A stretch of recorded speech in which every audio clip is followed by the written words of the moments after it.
Jess, good morning. How are you? Good morning. I'm great. I get to talk to you. How are you? This is so sweet. Hey, welcome to Know Your Worth. We've been talking about having you on, I think, since like the second episode. You and I had a conversation, and obviously you've known Mike Wieger for a long time. We have to shout out to him right now. He is sick. He's in the office, God bless him, but he is carrying around a disgusting cold and did not want to be on camera with Kleenex or coughing or doing any of that. So I'm on solo duty today. That's right. Yeah, I walked by his office. I said, "You're a quitter, but that's all right. I've got you. I feel better." So let's start off. If you don't mind, just introduce yourself, introduce Turkey Hill, the firm you founded. And also, I would love to hear your story, because it's not a common story that we hear on not only how people got into the business, but what that second chapter looks like. So go ahead. Just tell us more about yourself. Sure. Yeah.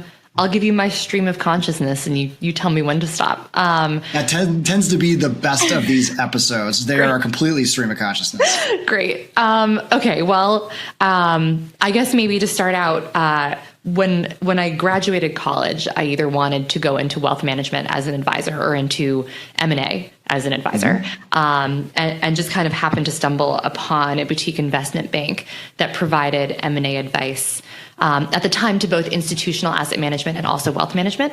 And I spent my entire career there up until the point where I had 3 kids, little kids, had kind of reached the pinnacle of my career, what I thought was the pinnacle of my career at the time, and was ready to be a stay-at-home mom.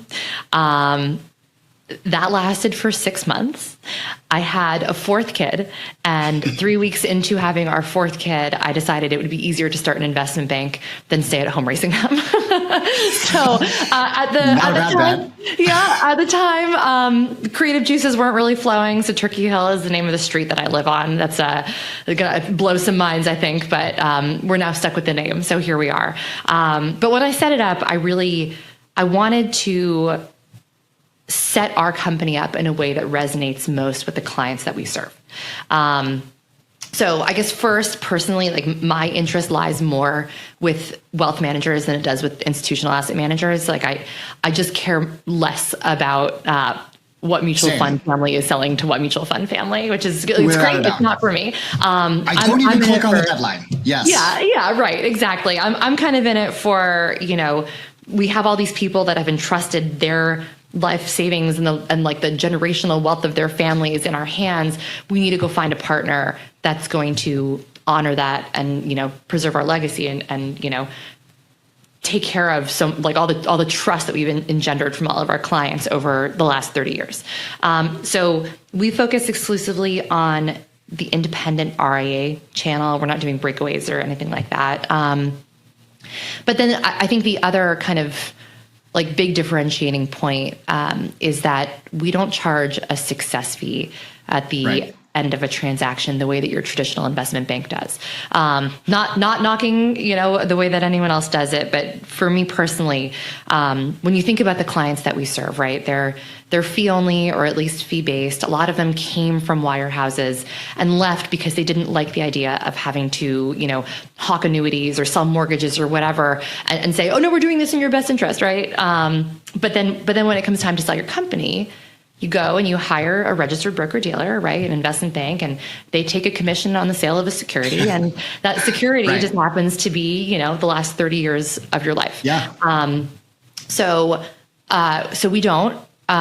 It's just a monthly retainer that's cancelable at any time, no minimum number of months. And that way the client never really has to question whether the advice that we're providing is in the best interest of our bank account or in the best interest of what's actually good for them long term. So that's unique. I knew how, obviously, the fee structure that you have in place, and I know that's unique, but I don't think I've ever heard you explain it using that framing, and that makes all the sense in the world to me, especially as somebody who has come from the independent broker-dealer channel and moved to the RIA space. This whole concept of sitting on the same side of the table as your client, I think you probably blow some minds when you talk to an individual advisor around this is not a commission and here's why. But Yeah. I love the framing of that. Yeah. We try to frame our business to look and smell as much like our clients as possible. Because at the end of the day, like all we're doing is providing advice, right? We have a specialty, which is, understand the market, understand who the buyers are, understand, what their cultures are like, understand how they structure their deals economically, and then turn around, understand our clients and who they are and what makes them different and what their goals are, and then find good matches, right? Right. It's not unlike, having someone walk into your office and saying, I've had my money with Goldman Sachs and they won't return my phone calls. Can you help me?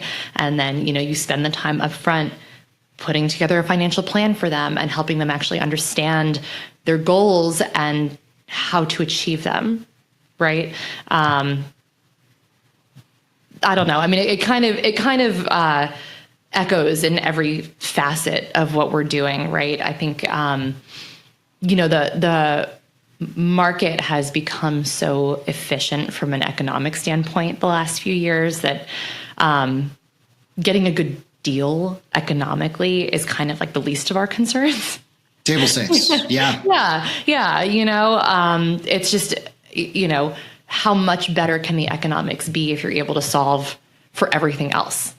Right. Yeah. Kind of the same way that like most of our clients say our clients are not our clients because we think we're going to beat the S&P, right? Like we're going to get good returns because 85, 90, 95% of us are all invested in the same portfolios.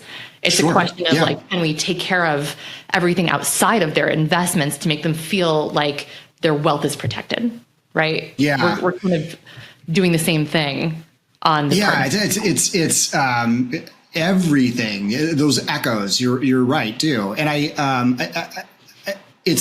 know I've told this story, but we closed a deal earlier this year with Greg Womble and his team, and he brought this up when he was in Omaha. He said, I know wherever I go, I will be taken care of financially. The economics will work out.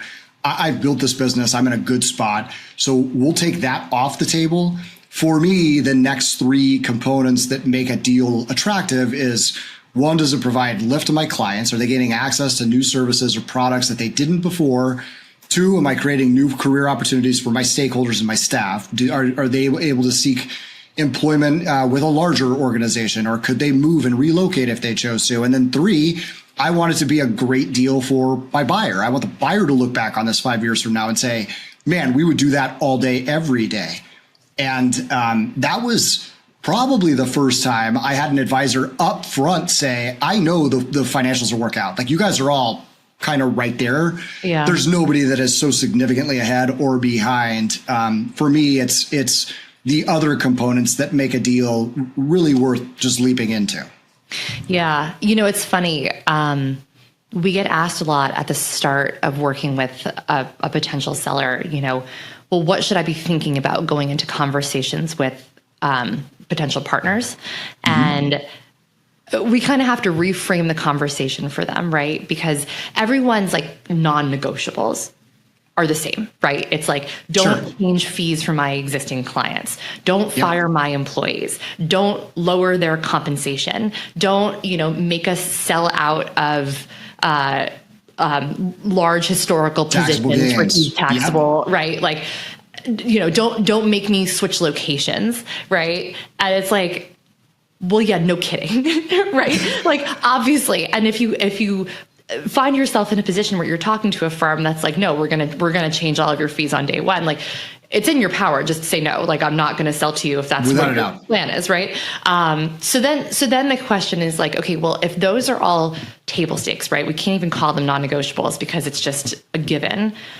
Then really, like, what are the non-negotiables, right? It's a very hard thing to know when you've spent the last, handful of decades building your firm and trying to make it the best it can be without having surveyed the marketplace, right? And actually understanding what people are doing differently and what might be better or worse than what you're doing now. And there are probably services that are being offered that you didn't even know you could offer, Without whether doubt. it's like internally or externally, right? Which is why, a well-crafted, well-run process is a very eye-opening experience, because it really helps.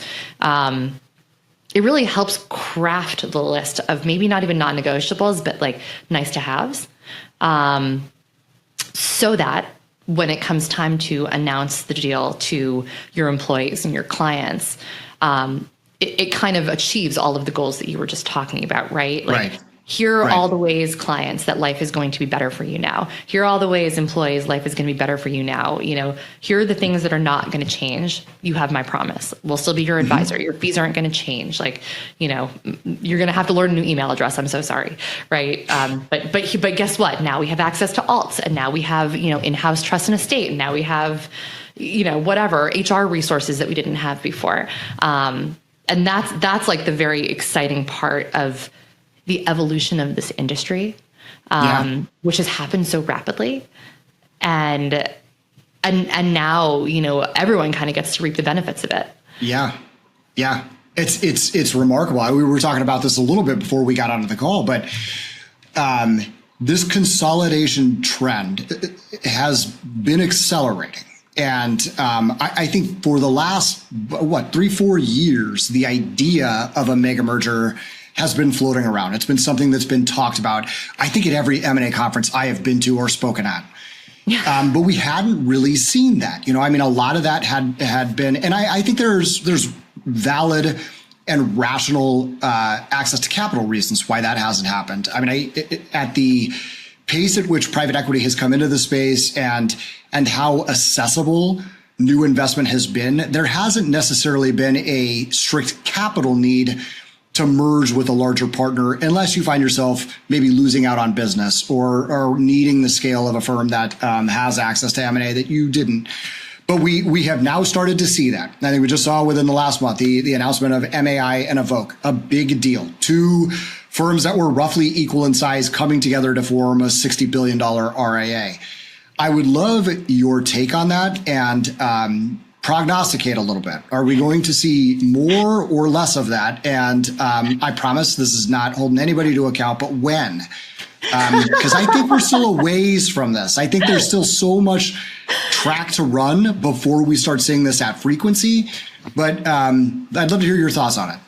Yeah, I kind of agree with you. I think the other question that gets asked a lot, kind of in tandem with this one, also at conferences and, industry rags and whatever, is private equity being priced out of wealth management? Like, is our large RIAs becoming too expensive for private equity to keep trading? Which I think is a very funny question, because for a couple of reasons. Yeah. Well, yes, firms are more expensive now in our space than they ever have before, right? But $1 billion investment by private equity is commonplace in other industries. So the money exists, right? Like, I think one of the reasons that people ask about these, ultra mega mergers is like, well, what if, Stone Point can't afford to do another deal or whatever? And it's like, okay, well, one, you can have more than one investor, and two, there's so much more money. So, I think the notion of having these mega mergers happen because it's kind of like a last resort, right? Because there's just not enough money to replace existing private equity. That's not it. No, it's a fallacy. Yeah, it is 1,000%. Yeah, there are less publicly traded companies today than there ever have been in the history of our country. And is that right? Private equity is ascendant. And for various reasons, I think when most people think of private equity, we talk about the big New York 10. We are talking about some of these firms that are several hundred billions of dollars of capital pools to invest. Right. And more often than not, there are private equity firms that either don't play in the space because they choose not to, or because they have not found the right target. There hasn't been enough platform offerings for a firm to choose to pull the trigger and invest. So there are still firms sitting on the sidelines with plenty of capital to deploy that have not landed in the retail independent wealth management space. And then the other thing is we've started to see some of these smaller, more local pools of private equity make investments into what we would historically refer to as maybe a sub-platform or a subscale firm, not pejoratively, just because of the size of the offering and the assets that they manage. But these are, in many cases, less than $5 billion firms that are attracting some form of private equity investment. Not the private equity firms that you're thinking of, but there is private equity across the country in every major metropolitan area. And the light bulbs are starting to come on what independent wealth means and why this is an attractive space. Michael, so I agree with you. I think there's so much out there. I don't mean to like derail us already, but I have so many thoughts about this. But I'll tell you, like, I probably have one conversation a week with some private equity firm that's like, we want to enter the wealth management space. Like, we're so excited. And then we go onto the website and it's like, aerospace and defense. And you're like, oh, for sure. Like two very right. common synonymous industries. Yeah. Right, exactly. So then we have the conversations and they're like, well, we think it's a good idea. I'm like, have you done any homework? And they're like, no, but we have money. I'm like, guess who else has money? Like everyone, it's kind of like what's happening in private equity now is exactly the conversation that's been happening among buyers in wealth management for the last 10 years, which is, oh, the market's getting saturated. How do we differentiate ourselves because money's not enough, right? And I think, I think buyers, like independent RIA buyers, have done a good job of differentiating their offerings and their cultures and, why one is different than the other. And my suspicion is what we're going to start to see is kind of the same thing on the private equity level, especially those that haven't made investments already, which is, okay, well, if I have $100 million and the person next to me has $100 million, what's the difference? Right? Like, why should I go with your check versus another person's check? And I think private equity that is not already established in the space is still kind of at ground level with that. My suspicion is like, that's going to change over the next 4 or 5 years. But yeah, there's a ton of money to go around from that space. So I guess maybe kind of like taking us back to your original question, like why? And by the way, this entire podcast and live stream is a series of derailments. Like that's by nature what we do.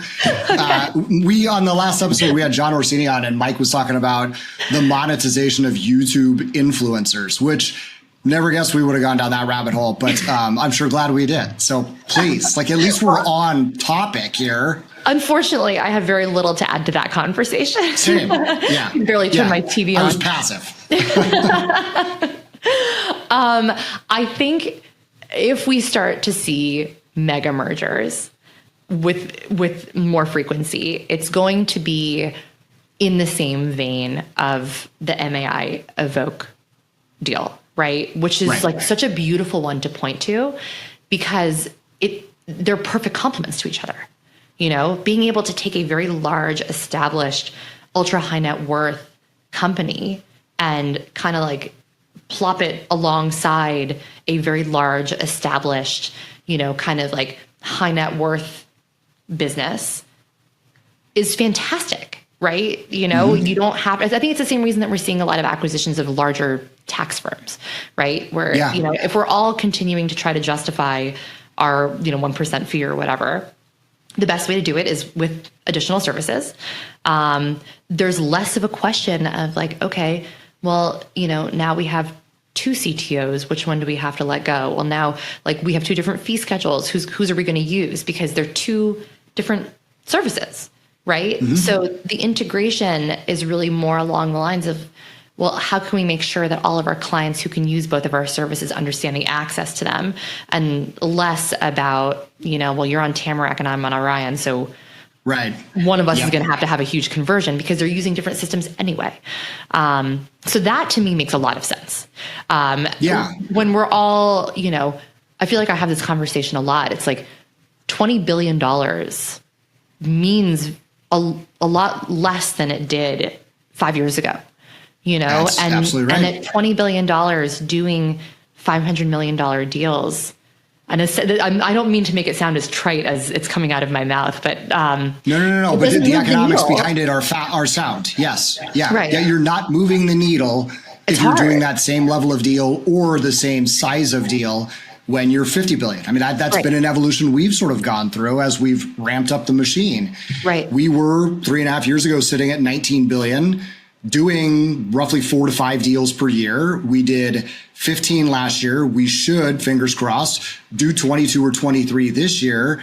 And we have gone from 19 to hopefully 50 here within the next, call it 10, 14 days. But that's exactly sort of the evolution, is those smaller deals that maybe you do to get the ball rolling and start building institutional memory and getting a board comfortable with how a process works, getting comfortable with pricing. I mean, it still boggles my mind. I was on a flight 2 weeks ago, and I saw an old compatriot in the airport. He's starting to do sort of smaller scale M&A for an IBD that wants to buy out some of these OSJs. And he asked me, he had seen an episode of this, and he goes, what do you guys typically pay? Are you seeing like 4 to 6 times adjusted EBITDA for most of these deals? And I double. Like I can't even, like, I can't tell you what we're seeing. But I said, if that's your expectation, like, just don't go down this road.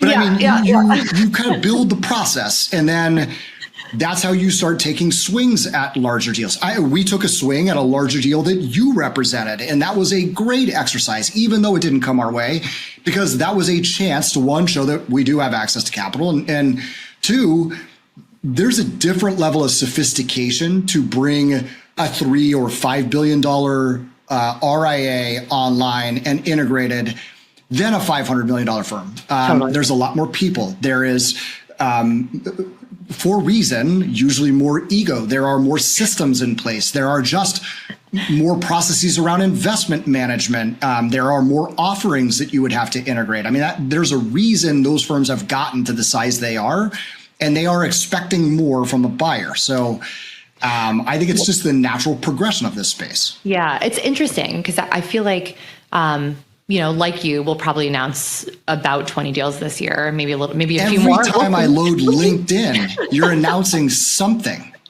We're trying, man. It's unbelievable. I really, to compliment you guys, you didn't come onto the scene. Like, you obviously have a long history in this business, but Turkey Hill blew onto the scene. Like, you kicked the door open.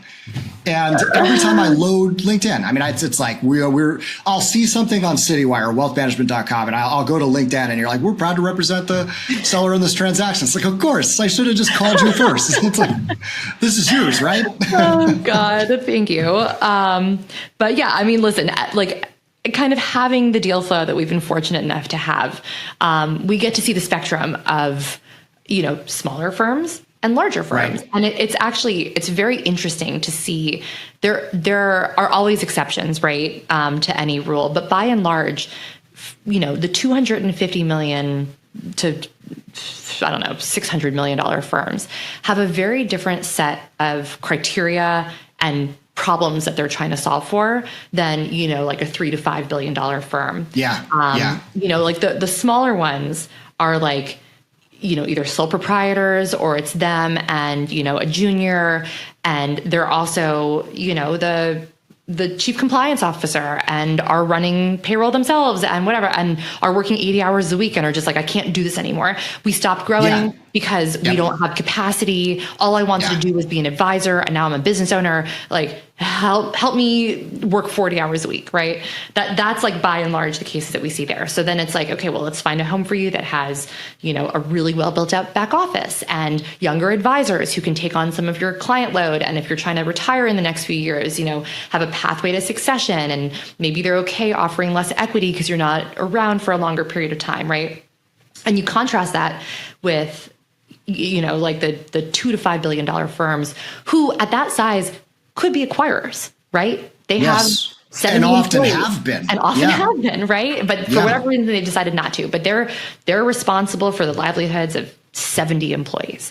And they've already built out, we have a lead advisor and a secondary advisor and a CSA and a planner on every team. And, we've already started tiering our clients between, who gets what services at what AUM level, right? They're much more sophisticated. So for them, It's not a question of like, can we find somewhere that has like twice as many services as us, right? That's a realization that a lot of those larger firms have, which is like, oh no, we've already like built the machine. We're not going to find someone who's has invented a wheel so differently from us that it's going to blow our minds, right? It's like, can we find a place that is going to preserve what we've already built, because it's what we've built is unique and strong, because you don't get to 5 billion or export what they're doing. I mean, they're more often than not, firms like that, we're stealing a good idea that they've had and making that part of our process, or looking for distribution for that good idea.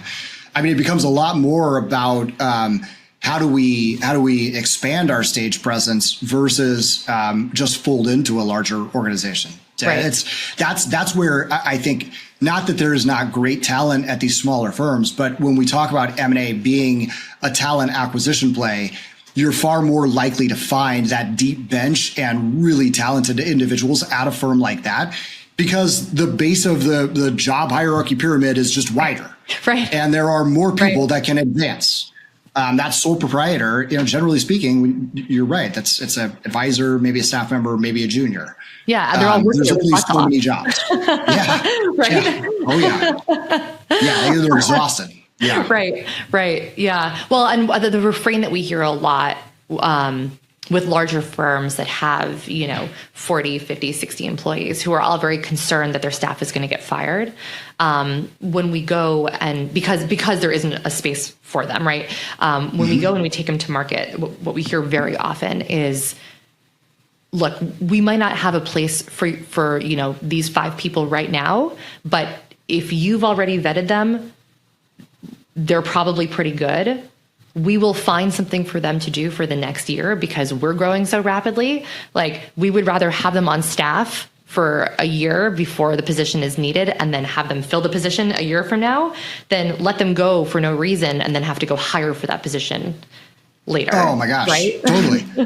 Yeah. And it's that part of the process. You talked about the, just how not only sophisticated the market has got, or how efficient the market has gone, but how I love the breadth of offerings amongst the buyers. And I was on a panel not long ago, and I said there is a flavor for everybody. I mean, that when you talked about like, hey, not raising my fees or not stripping away what makes me me, and you can just move on to the next one, you're dead right. I mean, there are 25 of us roughly that do this at scale consistently, but there are another 40 behind us that do this to a varying degree underneath that.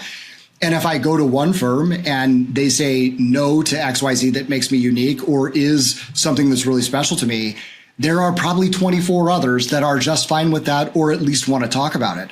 So it's great because as a seller, you get to be picky, and as a buyer, you get to be picky. There's so much out there that you can sort of decide where you want to deploy capital, where you want to spend time. And as a seller, you should be ending up at a firm that is a perfect fit for you. And it's no offense to us if it's not us. We sure hope it's us, but if it's not, there are other great firms out there that do this too. It's a great time to be in the business. I mean, I couldn't agree more. It's funny, like, I take a lot of pride in the prospect list that we put together.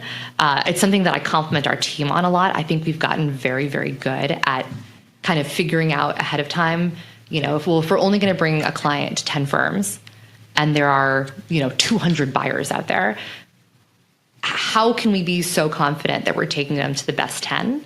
Right. And it's proven over and over again because one, like, I think if you looked at the 20 deals that we're going to announce this year, there is not one prospect list that looks 100% like another, right? Yeah. But two, if we go out and we talk to 12 firms on average, like we're getting 10 proposals.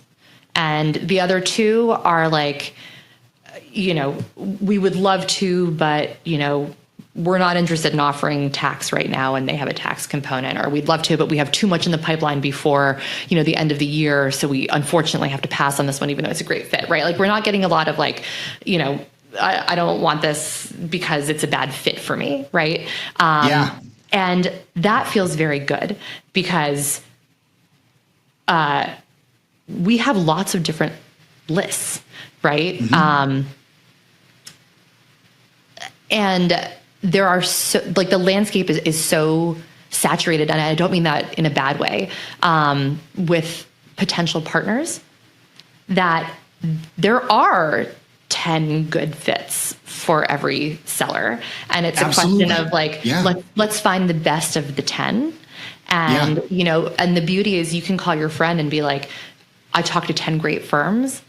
They come to us and we bring them to 10 completely different ones. Yeah. Right. And they're like, well, we also got a list of 10. Let's compare. And they're like, I've never even heard of the firms on your list. Right. And it's kind of the same thing for you guys, right? Like the hope is that when you guys are being brought firms who are being, represented by bankers or whatever, you're being shown ones that have already been vetted to be good fits for you guys. So you guys get to look at your list of like what's being presented to you as these could all be good fits. And then you get to be selective and say, wow, these are all really good fits, but of the good fits, these are the best ones. Let's really kind of go for those. Right. That is so true. I in our last episode, we talked about, and I got to give credit to David Wallen at Merit. We were at the same conference, actually. So RIA Edge in Nashville at the beginning of this year, right? The one that was more tech focused. He was on an M&A panel, and I thought he knocked it out of the park. But he made a comment about buyers tending to handicap submissions depending on the source they're coming from. Alluding to there are advisors or bankers that you are going to give a little bit of extra consideration to versus others because of the process they run. And there is no lie there. He is absolutely right. And two, the process that you just described, that's exactly how it should work. Because there is so much choice, you don't want to waste your seller's time doing management calls with somebody that is clearly not going to be a fit. And likewise, the last thing I want to do is talk to somebody and talk about why we think we're a great firm, but realizing in that call, like, this is not a great fit for us. Totally. We don't want to proceed. Like, I don't want to hurt anybody's feelings or waste anybody's time. So I applaud you guys for that. I mean, that makes all the sense in the world. And I also say that's the sign of a healthy advisor too. Like, if I go to anybody's website and I'm looking at the deal announcements or the tombstone ads, and this is like wealth management back in the 90s and everything looks like a Prudential annuity, like, clearly if you're landing every deal with the same firm, they're not running that wide a process. Like, they know who they're going to take it to. Totally. Whereas when I look at it, and there are buyers I've never heard of before, and that's okay. And I see, the last 10 transactions have gone to 7 or 8 different firms. That's somebody that's got a pretty good handle on what the broader marketplace looks like. I thought I was supposed to be the one promoting Turkey Hill here.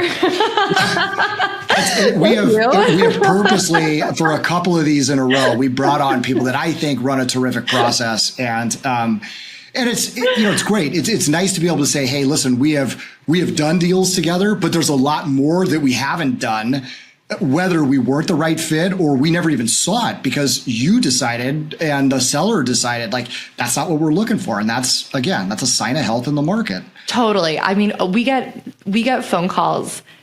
I don't want to say every time a deal is announced, but especially when, interesting deals get announced, from buyers being like, what the heck? Like, why didn't I see this? Why didn't we see this? And I'm like, you don't want this. Like, it's not nothing personal. Like, and that's something that we talk about a lot, which is like internally, which is just like removing our bias, right? Because there are firms that we like more than other firms, but at the end of the day, who cares, right? Like, it has absolutely nothing to do with our own personal preferences. It has to do with like what the best decision is for the client.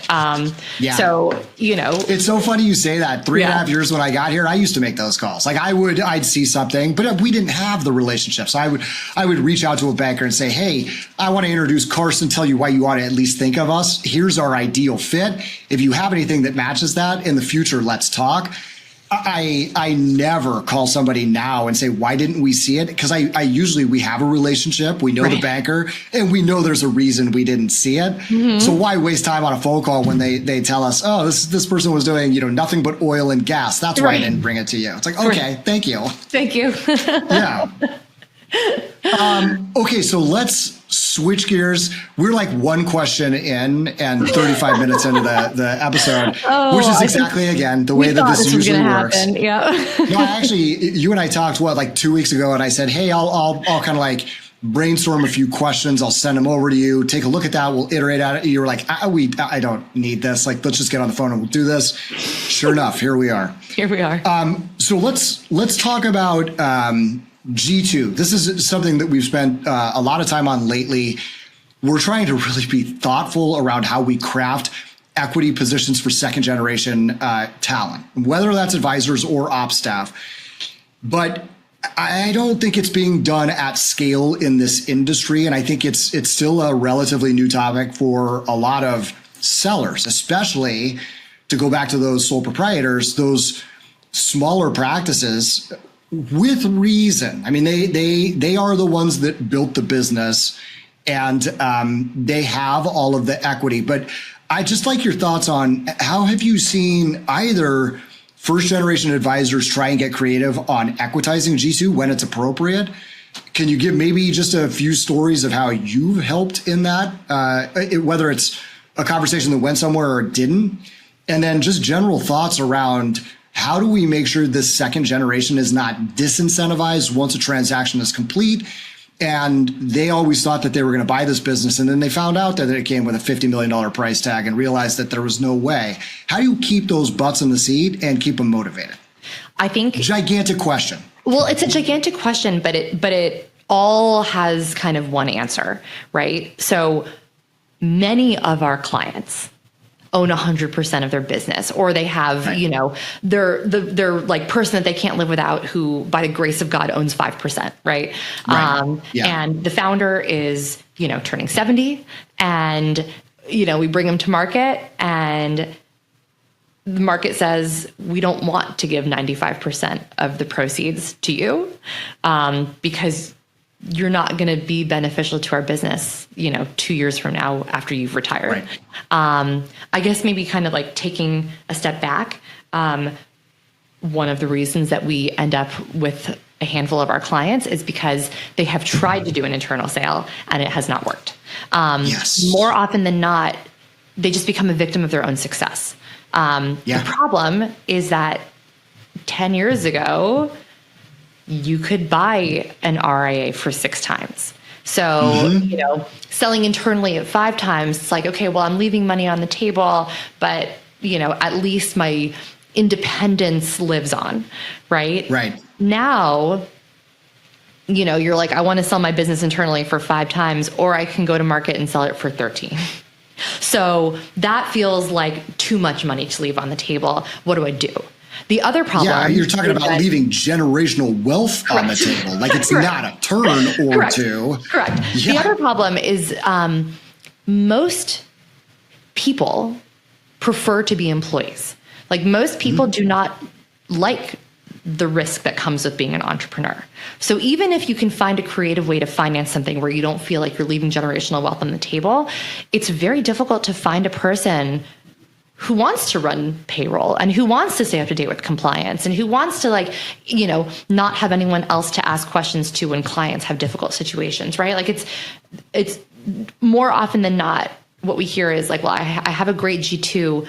One of them is really good with clients and one of them is really better behind the scenes, or, whatever, right? Like there are so many situations, but very rarely does someone come to us and say, I have this amazing 42-year-old who is chomping at the bit to be CEO and also wants to, take out a loan while paying off their mortgage, raise debt to buy me. Yeah. sending their kids to college, they're right. Which is what leads many people to end up trying to find a partner. So then at that point, it's our job to say, okay, well, here's the deal, right? Like, independence will still remain intact. Your name will not be on the door, but you are not selling to Merrill Lynch. You are selling to a larger version of yourself, right? A larger independent RIA that has the same core values as you and same beliefs as you and can run your payroll. That's an aside. Okay, so then the question of what happens to G2 and equity. I think the industry has drastically changed their views on incentivizing next gen over the last few years. I think it's probably a result of how expensive these deals have become. where it's like, okay, well, if I'm going to pay 17 times for this business, I would like some assurity that there are people who are going to kind of stick around over the long term to maintain this business that I just paid 17 times for. And we can't do that with cash, because if people are willing to pay 17 times for a business, they're willing to pay larger bonuses. Right? So how do we ensure stickiness of the people who are eventually going to be running all of the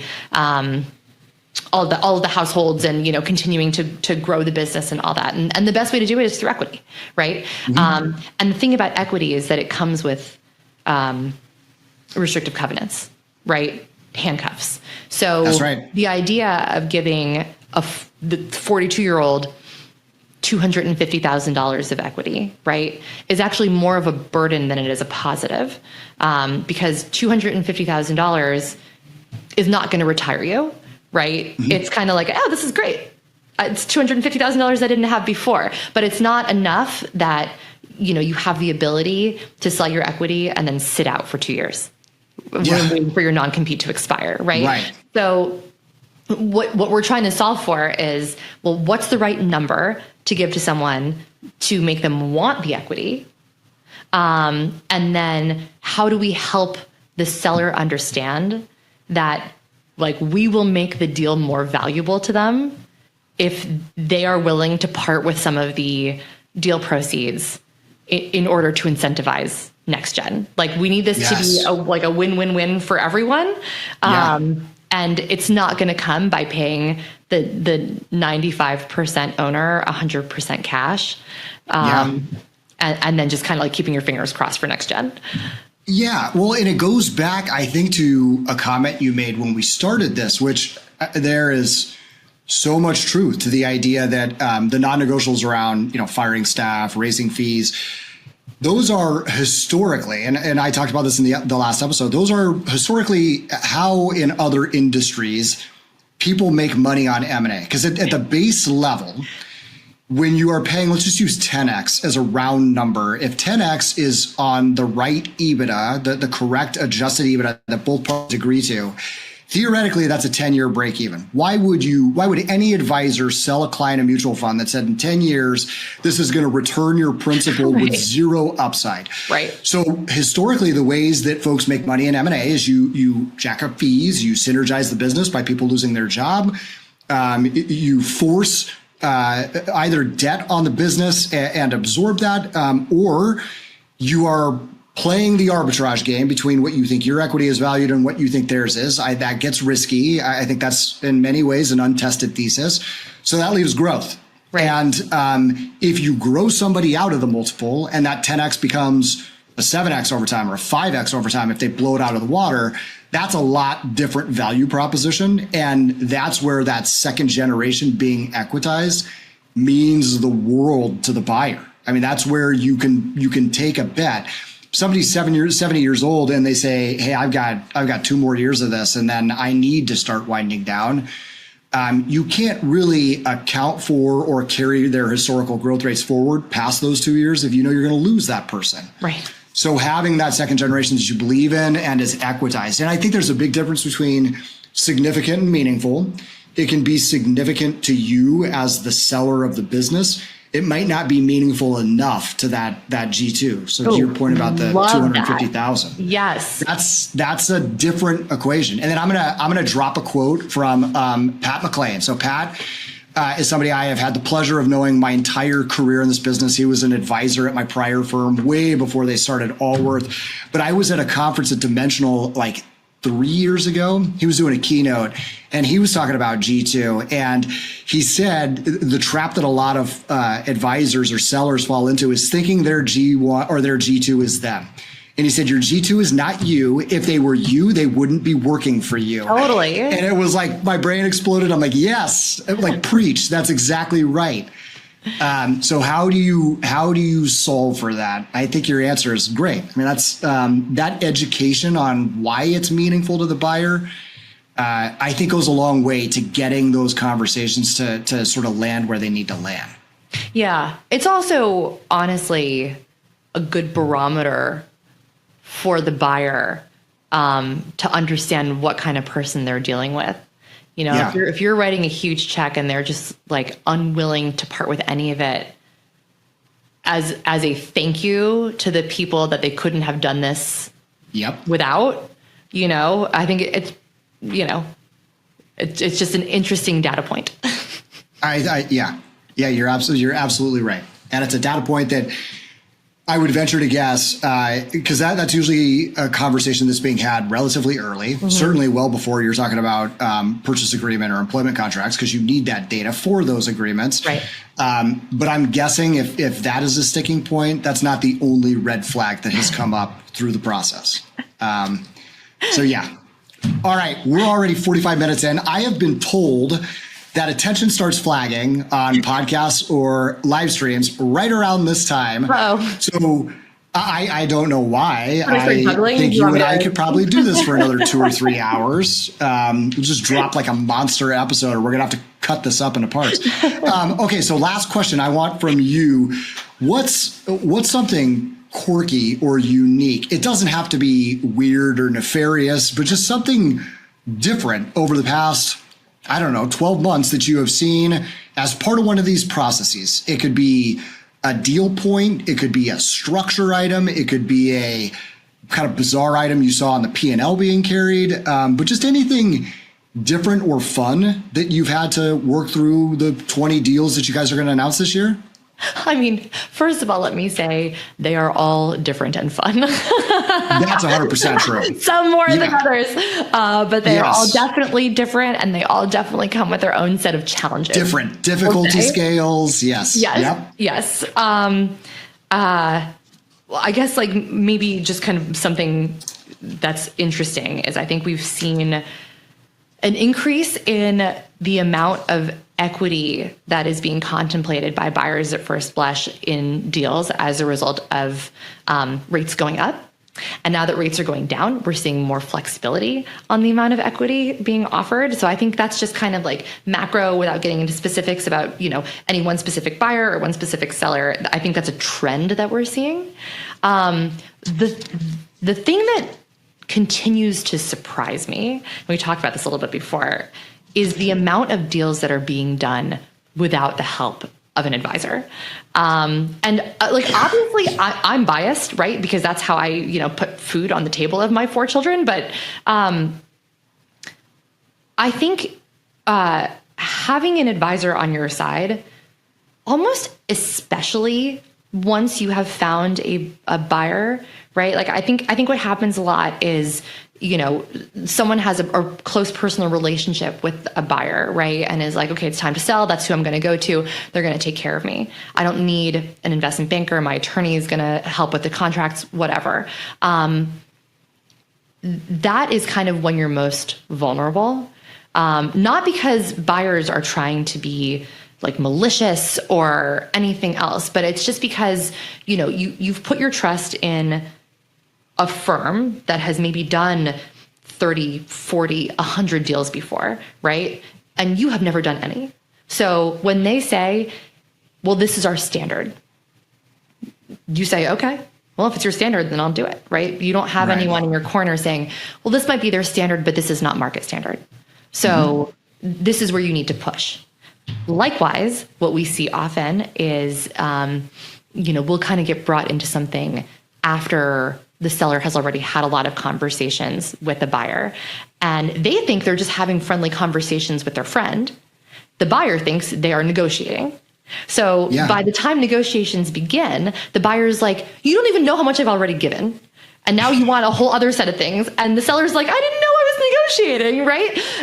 And like the things that aren't important have been negotiated. Things that are very important get left unnegotiated. And it's not, again, because anyone is trying to be, you know, deceitful or harmful or intentionally malicious or anything like that. It's just, you know, you don't know what you don't know, right? And, you know, if you think about, I don't know, there are probably, you know, a handful of investment banks that do the majority of the banker-led deals in the space. And that probably, I mean, if we do 20, it's probably, you know, 60 to 80, right, that'll get announced this year that are banker-led. But there are going to be 400 deals announced this year. That's right. Which means the majority of them are not seeking help and are probably not extracting the best deal for themselves, whether it's economic or otherwise. And that just kind of breaks my heart. Me too. Because you're right. Like these sellers, you have one shot at this. Right. And this is your forever home. And I'll say this is a great example. I mean, we, at least 2 deals, right, that I can think of off the top of my head, there were partners of ours already on the platform that hired you to represent them through the process as we negotiated a full integration or a full buyout. And I am a huge believer in having representation. And there again, there's a fallacy around this. I think for certain folks, especially maybe 5-10 years ago, the thought process was that a proprietary deal or a deal that came in through a business development arm, or that you cold called or met at a conference, that it would be less expensive, less competitive. And the idea was like, all right, if we can get a couple of these deals for cheap, then we can go after a few of these banker-led processes and spend more, and we're going to blend that price down. I don't think that makes any sense for a lot of different reasons. One, those deals that don't have representation, there is a very decent likelihood there is no close in the future. Whereas when somebody has representation, almost always those deals do get closed. Yeah. 2, somebody is making them deal ready. They are far more prepared for what the process would look like. So I'm not explaining what a purchase agreement is, or trying to explain to their accountant why an equity exchange is tax deferred. Honest to God, like I've had to do that before. So I would rather have a well-oiled machine, especially at the scale that we've been building to, and be able to do these deals knowing and being confident in what we're getting and the investment we're making. 2, that they're deal ready and they've already gone through more of the coaching and emotional side of the business and with you. And then 3, just knowing that time frame is going to be relatively compact. It's not going to be something that stretches out over years, which is often what happens when you just pick up the phone and call somebody and they're like, oh, well, I wasn't thinking about selling, but sure. Like, tell me how this works. It's like, all right, this is a 27 deal, not a 25 or 26. Right. Well, the other thing that's scary is people who think that they understand what they're signing up for and miss a word, or think that they understand what a term means until, the payment is actually due. And they're like, wait, I thought run rate was my last 12 months. And you're like, no, that's not what run rate is, or like, just like there are so many of those words that you and I take for granted because it's what we do for a living. Right. But it's what I always say is like, can I manage my money? Yes. Should I? No. Can you sell your own business? Of course. Should you? Probably not. And it's not a knock on intelligence. Just because we're all in finance does not mean that our jobs have anything to do with each other. Like I have a financial advisor. Like, yes, right. Absolutely. Right. It's just, it's beneficial in the long run. Oh my gosh. Yeah. All right. We are definitely singing the same song here. I mean, I would encourage anybody to seek representation. It will more than pay for itself. And obviously Turkey Hill has been a terrific partner. You guys, I'm proud. I have no equity in what you guys are building. I'm proud of what you guys have done. It's amazing to see. And the industry is a better place for firms like yours that are looking out for the best interest of the seller and the buyer too. I mean, you are representing the seller, but by not wasting the time of the buyer and making sure that attention is being devoted to the right deals at the right time, that is allowed for the 25 of us to do what we do and to do it at scale and to be more successful. And most importantly, to solve real life problems for these advisors. We are helping them monetize on their single greatest asset. We are providing new opportunities for their stakeholders and staff. We are giving their clients access to something they never thought they had access to before. It is personally and professionally gratifying. So congrats to an unbelievable year. We are absolutely going to have you back Likewise. on. I know Mike is kicking himself because he's over there with a box of Kleenex and a trash can. But I'm going to make sure that he watches this, and then sometime next year, let's reconnect, because I think this conversation around G2 is an evolving one. This conversation around the mega merger and private equity is an evolving one. And we might be singing or saying something completely different a year from now. I don't think so. I'm pretty sure we're both right. Yep. But it'd be with more interesting data just to behind it, I revisit think. this. Yeah, totally. Maybe we can get Josh and Tori to put like, here's what they said a year ago, and then here's what's actually happened. Here's why they're wrong, just across the board. That's all right. We've got AI now. We can just tell everybody we were right. They are misremembering it. So. We're very convincing. Yes, that's right. As long as you have conviction and say it loud enough, somebody's going to believe you. That sounds terrible. That's not what I mean. God. Okay, so thanks so much, Josh. I appreciate it. Have a wonderful end of the year, and we will be watching for those new announcements. Yes, us too. Thank you so much for having me on. I'll give Mike a call and let him know what he missed. Sounds good. It's been a pleasure. Right. Have a great day. You too. Thank you. Bye-bye.